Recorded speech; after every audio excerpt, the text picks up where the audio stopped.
Welcome to H&HN Daily's Most Wired Innovator Award Series. I'm Suzanna Hopsolin, Senior Editor, Hospitals and Health Networks magazine. Pharmacists play an important role in medication safety. In rural areas, there is a shortage, and coverage in hospitals can be a problem.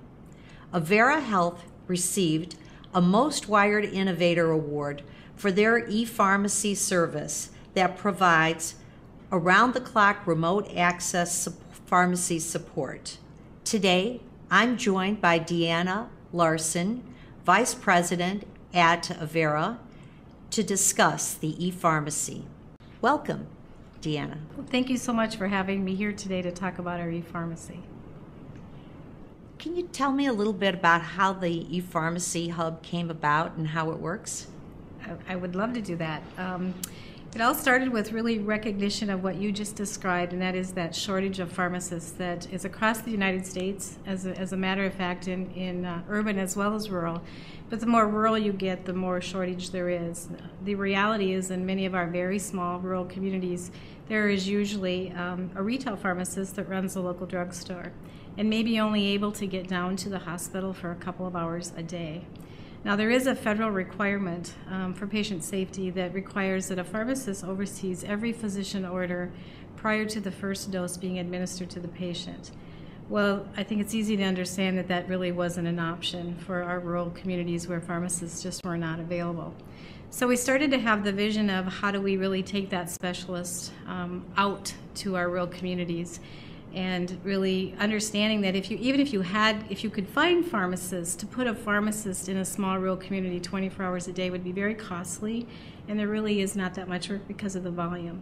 So putting them together in a hub, putting pharmacists together in a hub to really receive the electronic information from each of these rural communities about what's being ordered for their patients by the physicians, having the opportunity to make an individual profile for each patient and check those medications was our dream, and really make that more safe for everybody across all of our communities, and that really was our dream.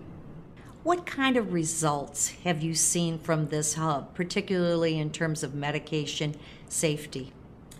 Well, we think we are kind of a replica right out of the Institute of Medicine report on To Err is Human. And what that report really talked about was all the errors that go on that maybe an organization is not even really aware of. For example, what's going on now is the pharmacists are looking at the physician orders and able to really look at all of the allergies listed for that patient, all of the medications that they're bringing in from home, making sure that there's not duplication, maybe difference from a brand name, from brand name to brand name, so duplication of a medication.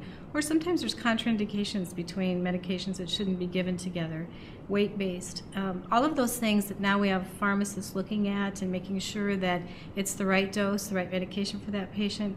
In the last 3 to 4 years that we've been having our pharmacies up and going, we have over 2,000 serious safety events that we've avoided due to pharmacists calling the local physicians and saying, oh, this patient's already on that medication, or the patient reports a possible allergy, those kinds of things. Again, because the patient's profiled and we know what's important for that patient. And, certainly nursing staff in those communities can catch a lot of those things, but remember, primary pharmacy is not what nurses do. There's a lot of other work they do. So it's important that you have the pharmacists in place there. And that's why that federal rule is there, because it's to recognize the importance of the pharmacists for the patient safety.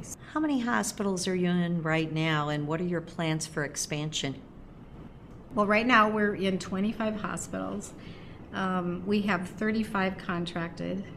We have, beyond those 35 that are contracted, we have probably another 15 or 20 that are asking, could we get our pharmacy into your hub, or our medications coming into your hub.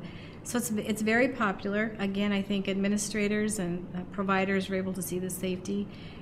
What we're actually doing right now is making sure that we understand the productivity. How many pharmacists do we have to have in a hub to cover 24/7? I think that's the other thing you have to realize, is that this means 24/7, because as we know, hospitalized patients get medications ordered across the 24-hour time span. So we have to have pharmacists there. We believe our productivity will take us to at least 45 hospitals at this point, and we can add maybe 2 or 3 pharmacists and take that higher. So as long as we know we can make it safe for patients, we'll keep trying to do that. Thanks for joining us today. Look for more coverage on the Most Wired Innovator Award in upcoming issues of Hospitals and Health Networks magazine. I'm Suzanna.Deanna.EDIT for H&HN Daily.